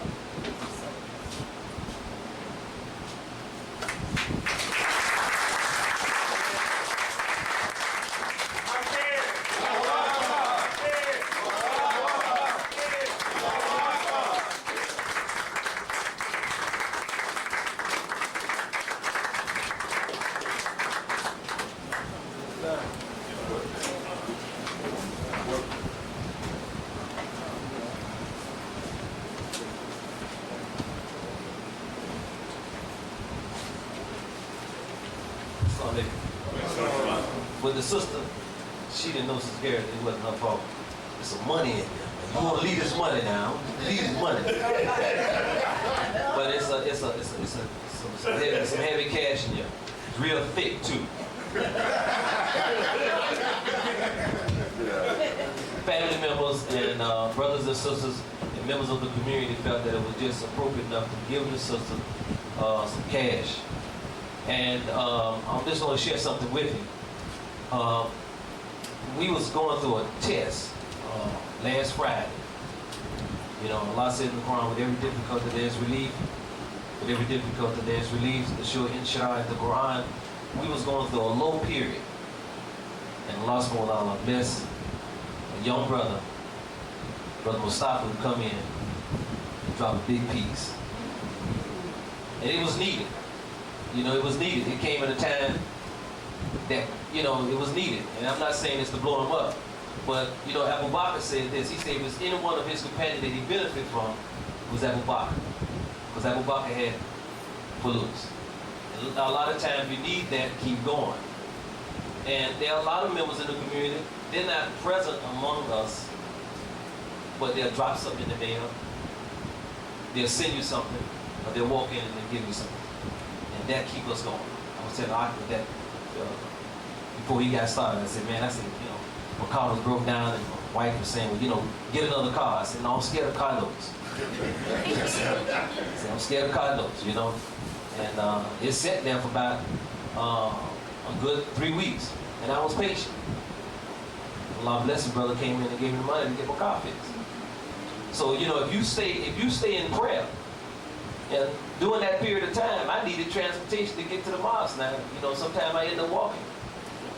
A lot of times my family members will come and bring me, and they'll get the benefit. But at the same time, I would call a brother, you know, and I said, well, I called Brother James. I said, Brother James, look, man. I said, where you at? He said, well, you know, what you need? I said, well, I'm trying to get to the mosque. He said, I'll be there in a few minutes. See, this is what we were saying. Love for your brother with your love for yourself. Regardless of how distant the person may be, you don't look at what your priority is right then. It's your brother. It's your sister. And we have to stick that and keep that in our head that we need each other, especially in this day and time. See, we're not going to let them frighten us that we can't get on their planes. See, this is what the Nation of Islam taught us. We had our own plane. Elijah Muhammad had his own plane. Right. See, now we wish we had that. But we don't have to, you know, you got to take your baby, Brother Adilah, get on the plane to go to Africa. He got to taste the baby milk. He can't take his cell phone, and he can't take his laptop. See, this is restrict us. See, we have to have whatever they have to build their world. We need it. We're not going to be full human beings until we fulfill that obligation. And this is what Allah subhanahu wa ta'ala tells us in the Quran, that He did not lay on a burden greater than one has strength to bear. So we going to have to step up to the plate. I wanted to let Sister Sharif come up and say a few things. And let me give you this right now. You know, we got family members, and I want to mention something that what started our relationship. And she know what I'm about to say. Maybe Spody might be able to help me out here. But when I first moved over, I was right over here on Bland Street. And I moved over in Brooklyn when I was very young. And they was the first family that I met. You know, and they was the first family that I played with in Brooklyn. So this time, I told her, I said, look, I said, you know, you're going to be my wife. And she said, I ain't even going anywhere. Don't even try it. Don't even try it. I ain't got time for that. And my father-in-law, Mr. Willie, was very, very strict. His owner was very, very strict. And didn't play. Seriously. But what happened at this point, we got to play in mom and dad. And who jumped up and said, who gonna be the dad? It was me. I jumped up and said, this man, mother, I'm gonna be the dad. Okay? And that sprung out to where we are right now. And we kept our commitment. And what saved us was this religion. That's what saved us. We this religion. It saved us. And my mother-in-law, Ms. Zoneman, may Allah have mercy on her, forgive her for her sin, and give her paradise. We used to go to their house and have the meetings. We used to take the minister to the house and go out and get the people and bring them in. Ms. Zoneman and Ms. Willie D and them will provide cake and cookies and stuff like that. And we would bring the people in the front room, and they would be standing room. And the minister would give the lecture. And my brother-in-law and sister-in-law, they can bear witness to that. So what we're doing, we don't get sick. People wonder why we gonna get sick. We still vibing and get the blessing off that. See, because someone had to do that. So the first mission of Islam, I can bear witness, it started off in the houses. It didn't start off in no mosques. People just invite people to their house and talk about their religion. It wasn't these mega churches and big mega mosques that we have. It wasn't none of that. You take a person in your house and you sit down and you discuss with them about their religion. They felt comfortable with you being in your presence, and they had a chance to see your demeanor, see what you was all about, see how you raised your children up. People saw that. But now we don't invite people in our home no more. Those days are gone. So I want to bring Sister Sharif up and let us mention a few things, inshallah. Assalamu alaikum.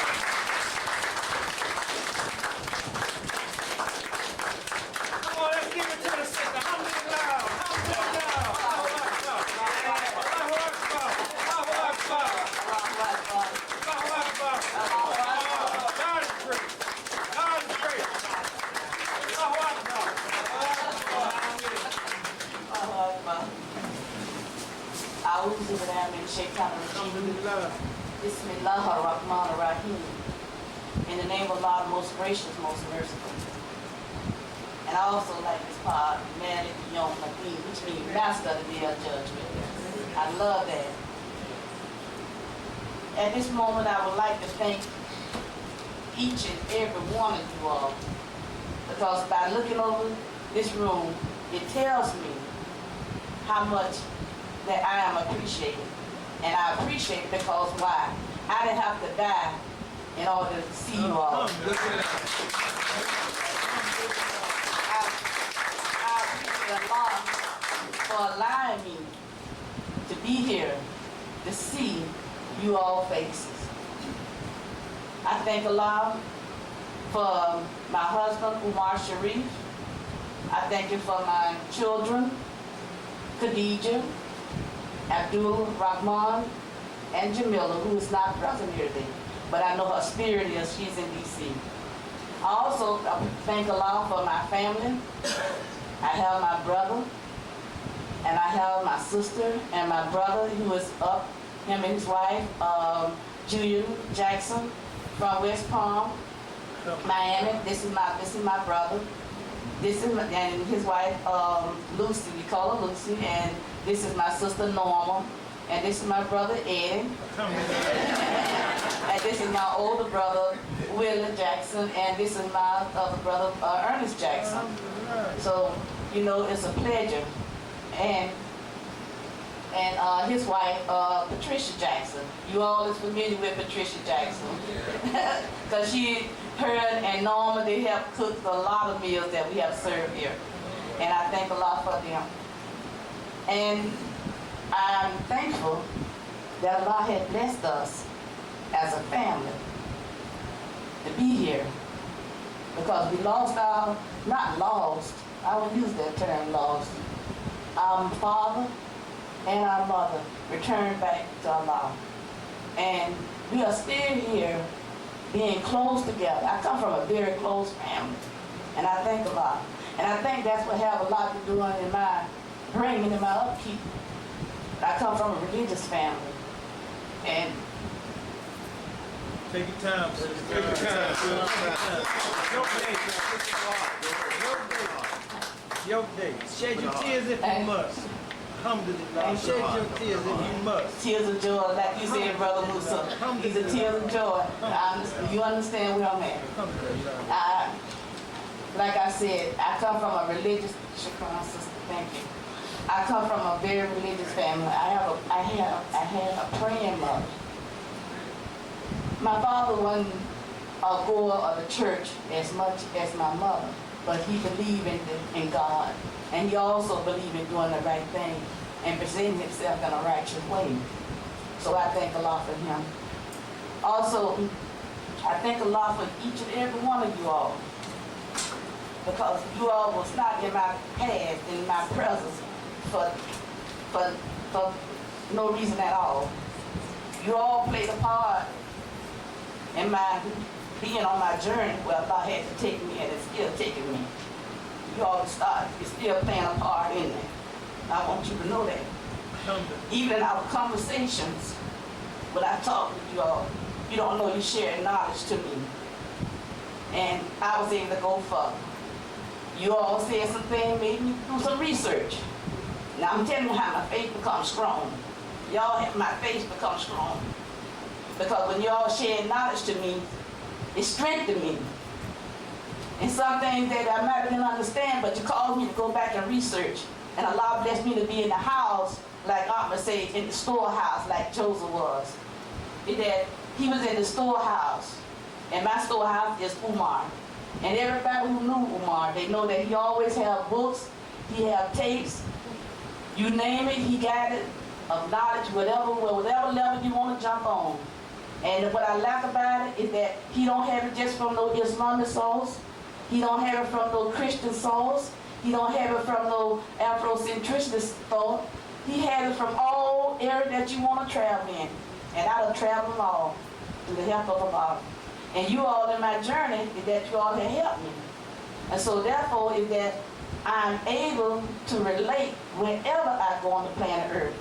Believe me, so that they'll feel comfortable wherever I go at. Allah has blessed me to be on solid ground. I'm on solid foot. I don't meet a stranger, nowhere I go at. I think if I go up to the moon, I still be on solid ground. I always believe in I'm never going to go along just to get along. I'm not going to compromise. So this is the type of faith that I have. Also is that the war that I was extended, which is the war from the Nation of Islam, which is my beginning in Islam. My first beginning was in Christianity. When I say Christianity, I was baptized in Mount Calvary Church in Brooklyn. So I'm a Christian too, as well so as a Muslim. In my study in Christianity, is that it helped me to understand the Quran a whole lot better. When I came to this deen, when I came up under Elijah Muhammad, and we used to do a lot of studying in the Bible. That's why I was studying, breaking down the Bible and the terminology. So we did a lot of studying. So when I came to the nation in 1968, is that I already had the knowledge of the Bible, but then when I met the teaching of Elijah Muhammad, it just strengthened it. It just put some light on it.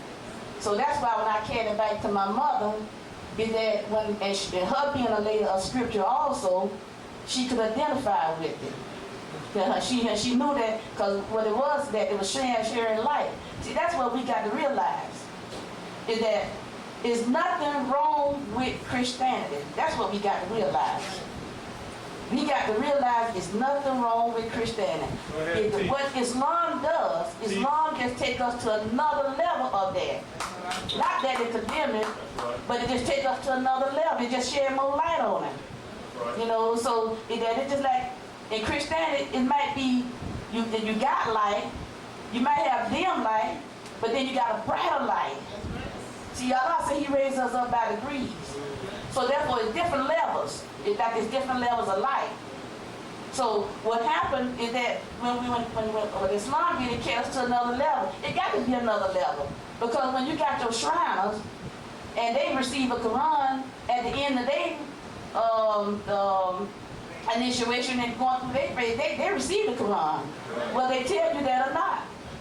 So therefore, is that going to show you is that what it says, that where do I come from? I'm coming from the darkness into the light. And Allah said that He would bring us out of darkness into the light. So that's all it did. So it's not that it condemned, and Jesus said it. Jesus said that when they was telling, they came to Jesus and they was saying that, this one is saying this right here, this is not right, this is right. He said this right here, talking about the other prophets that had came before him. He said that I came not to condemn them, but I came to fulfill it. He said that what they told you was right, but I come to add more light to it. So that's what Islam does. It don't condemn Christianity, it come to add more light unto it. So that's why that in Islam, who study, if we say a good Muslim is a good Christian, and a good Christian is a good Muslim. Because right is right regardless of where you at. Truth is truth regardless of where it comes from. It said it come out of the mouth of a baby. See, so really, that's what we should be interested in truth. And I say this, and I say it to the day I die, is that what we need to do is get rid of these labels. Get rid of these labels. So I'm a Muslim, use a Christian, use a Methodist, use a Baptist. That's what does separate us as African American people. That's what does separate us. And all of us got Christian, we got Muslim in our family, we got all of us come from that. If somewhere in your family you got a Muslim, somewhere in your family you got a Christian. So therefore, that what we need to do, we don't need to have labels attached. What we need to go at is after the truth. That's what's gonna set us free. Is truth, not labels. Because we got some people. Well, I can't associate with you, and because you this. I can't associate with you because you that. You don't believe in this. You don't believe in. What the Bible say? By your belief, you shall be saved. Not by what I believe, but by what you believe. You shall be saved. Only thing God asks us to do, whatever you believe in, live by it. Practice it, like I would say, live by it. Because if you saying you one thing and not doing that, you ain't of that. See, so whatever you do, that's the main key, is to live what you say you are. And so, and that's what that I try to do. I try to live it. That some people might not, dress like a Muslim, I might not look like a Muslim, because why? Like I tell them, I can put on whatever I want to put on, because I know who I am. And what I have to put on, what I'm trying to put on, is making sure this soul is right when the angel come and get it. That's what I want covered. Not the physical garments. That don't matter, because I'm gonna leave those. Because when he comes in and I come out this vehicle, I'm gonna leave that in the junkyard, which is the grave. I'm gonna leave that. So what I want him to do is get this soul and make sure it's right. And I wish that he could do like he did Prophet Muhammad, put some Zamzam water on it. Flush it out with Zamzam water. So again, brothers and sisters, and families and friends, I thank you all again for making this day special for me. This is a special, special moment for me. And without you all, what would I be? I need you all. I need you all. And again, like I was saying, make prayer for me, make dua for me. Do that. And let us pray for one another, and let us love one another. Let us help one another. And let us be protected of one another. And God have loved us also. Again, Assalamu alaikum.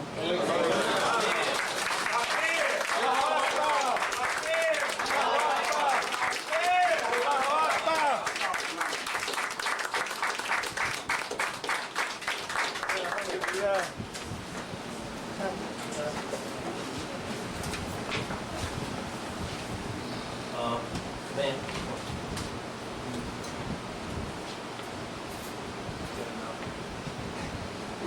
Assalamu alaikum. First, I want to thank everybody for coming out, paying attention to us, my mother. Thank Allah for coming down, give us a good, speaking in regards to this kind of information that we need. We need more of this kind of conversation right here, because I was telling my father a few weeks ago, the brother came down last time, the brother was on fire. It's like every time you come down, you stay on fire. You know what I'm saying? So my hat goes to Brother Ahmad, his family coming down, keeping it real. And that's what we need. We need real, So at the same time, I like to say, to my mother, to our beloved mother, and we know his mother, I remember that day my father told me, say, I don't want y'all call me dad and mama. Call the mother and father. Yes. You know what I'm saying? We're not going on. If we did, we know who's going to kill.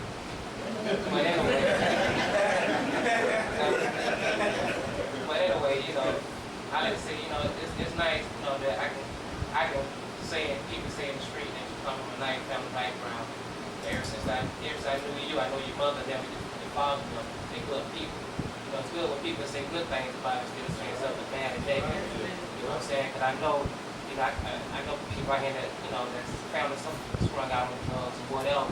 But I can say from my heart that, my parents have been there for me and my two sisters. But like I said, I got much love for my mom, my father. But he the best. Ask for a better mother. I'm glad for a better sincere heart. Gosh, I'm gonna run from Jacksonville to Miami with that railroad. At the same time, we keep it going. I always come back, I call. I always say, mother, how you doing? Assalamu alaikum. Everything all right. She always been there for a conversation with her for 5 minutes or 2 minutes. She always been there, and that's a mother. She always be there for you calling. But I want to also call my sister, Jamila, in D.C. She has some things she wants to say to our beloved mother. Yeah, by the way, technology going a long way out.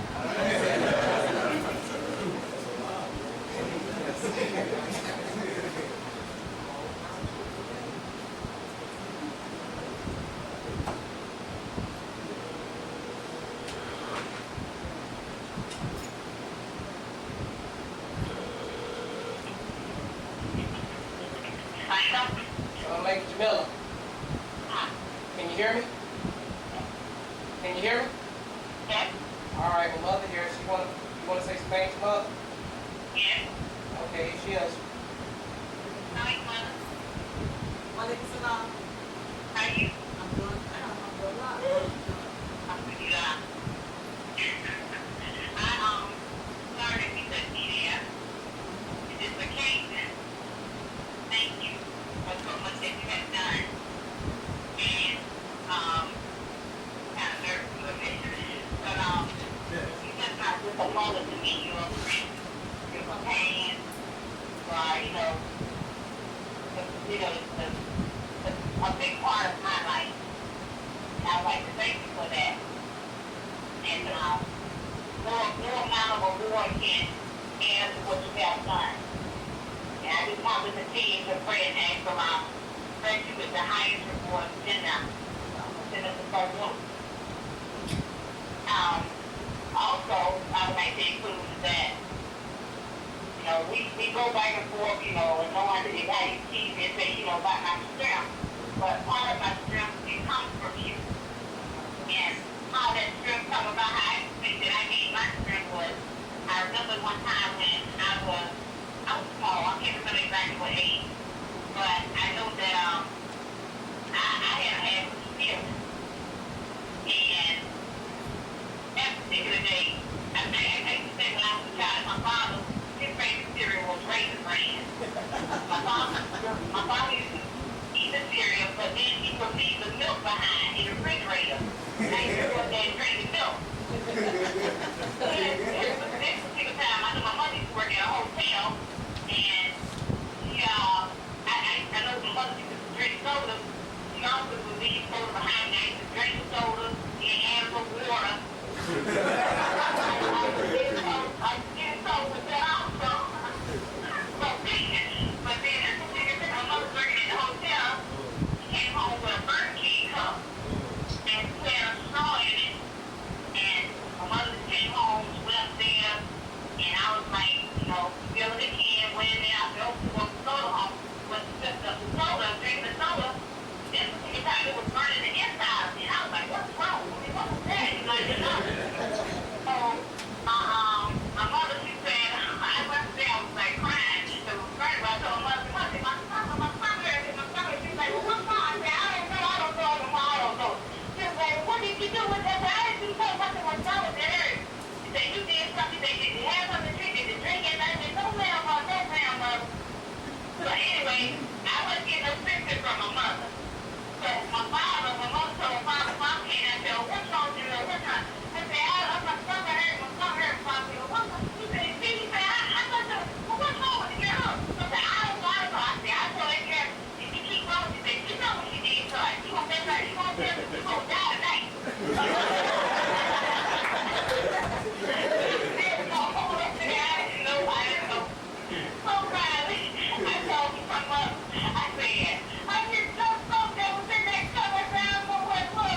My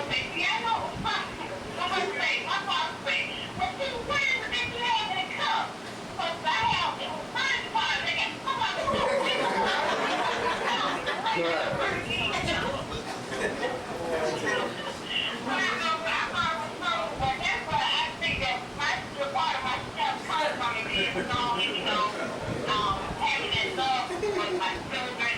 My mother, definitely instilled something good in me, my sister and my brother, in treating our children. And so, Mother, I'm very happy that, this is something that, also geared towards you on this special day. To be a lot of things reward you, they give you good before, give you good and care outside me. And I think also my daughter, she also wants to say something. So, Grandma. Walaikum salam. Adilah, How are you? Hi, alhamdulillah. How about yourself? I'm doing good. I just want to say that I think that you're the greatest grandmother that a person could have.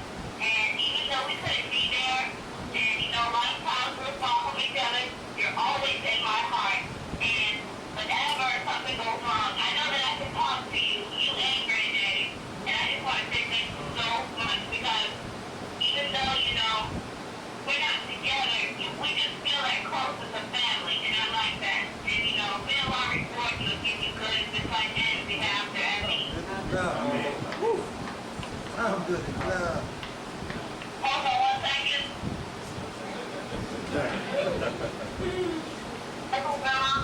Walaikum salam. How are you? Who are you? Alhamdulillah. I'm good. I love you. You're good. Good. You have to at me. I need you. How did you go? Walaikum salam. Good. Alhamdulillah. Alhamdulillah. So I want you to be good in this world and to have kids in here after. I mean,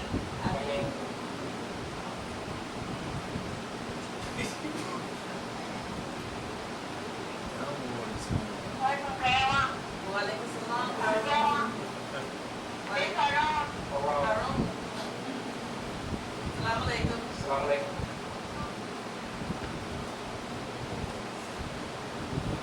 Hello, Grandma. Love you too.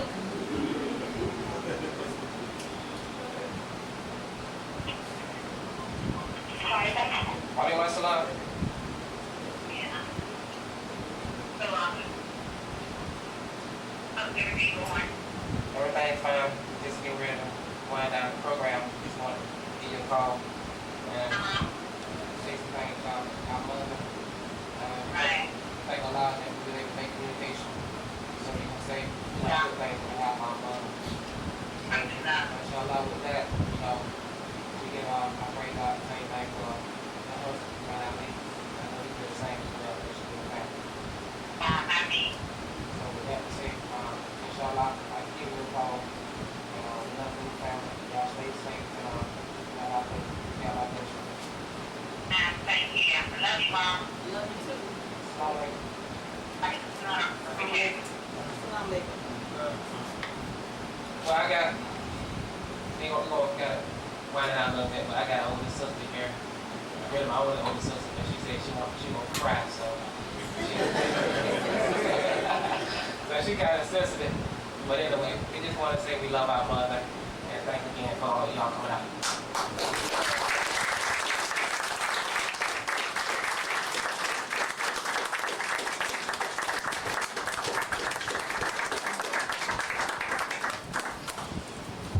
Brothers and sisters, those moments are very touching. Wanted to bring up Brother James, inshallah, and I think we have some people in orders want to say a few things. And don't forget, Brother Ahmed has his lecture, Identity Crisis, very good lecture you should get. We have 2 or 3 of it in the corner outside. Plus, Brother Ron here has some posters and some pictures in the aisle outside. We need you to support us. We got dollars for sale. I hope we will be able to purchase the donuts. We want all the food to go. We're going to slide the one up. We're not going to just let white folks think that we just in a vacuum.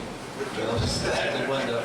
We're going to set the chairs up outside. And those who want to stay, want to stay. We got a couple of people from Savannah want to compliment them for coming, inshallah. Now, I want to let you know this in that, but Jane going to do this to me anyway now. I want my brothers who follow the son of the prophet to think that we don't went off, I done left y'all, okay? He's going to salute me, okay? Every time we see each other, we salute each other. And one time, he did like that. I didn't know what he was doing. I had forgot about the salute. I don't know what beyond that. He said, well, I'm not going to relieve until you relieve me. So why she looked at that? I looked around. I said, what you talking about, bro? He kept standing right there, just holding it. I was trying to turn around and find something to do. He was on his poles, and he was telling me, "You got to get on your poles, bro. I'm not gonna turn this thing loose." Assalamu alaikum.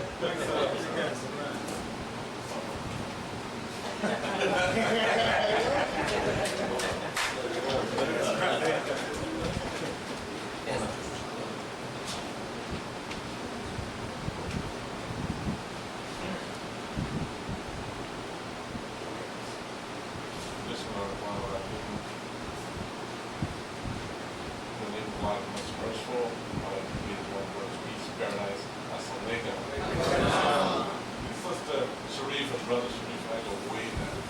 Probably in 1977, we were talking about this yesterday. Sister, that was a lot of my heart. And while Brother and I may not have beginnings today, I'll take that always.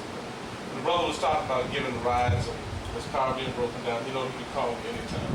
As a matter of fact, I had to be working. Brother asked me for a ride, and I said, brother would say he would call around. I think I said, "No, brother, don't call." He said, "Call around." I said, "No, brother." I said, "I'll get you. Just wait." One of the things our relationship has been built on the foundation of Islam. And why I said the foundation of Islam, because in 1977, when I was in the military and I was just finished in high school, this brother introduced me to Islam. I didn't know I was getting introduced to it. And I joined the military, and at that time I began to study with the Sunni Muslims and the Shiites, and went on to study the Pakistanis, and then came full circle after spending time in Canada and found myself right with the Nation of Islam, which is where I am today. But one of the things that our ideas are built on, and this brother and our relationship, brother and sister and our relationship is built on, because Islam is not about sex. Islam is Islam. And many people take it and build a culture around it. And this is talked about in the Quran and the Hadith and all of the different books. So our relationship is built on something stronger than culture. So sister, words don't even come close. Every time I talk, the different things we do in the community and the things that we do in the community, every time I come to the church, there's always wisdom. You can have a mock speech and things that you want to say, but a lot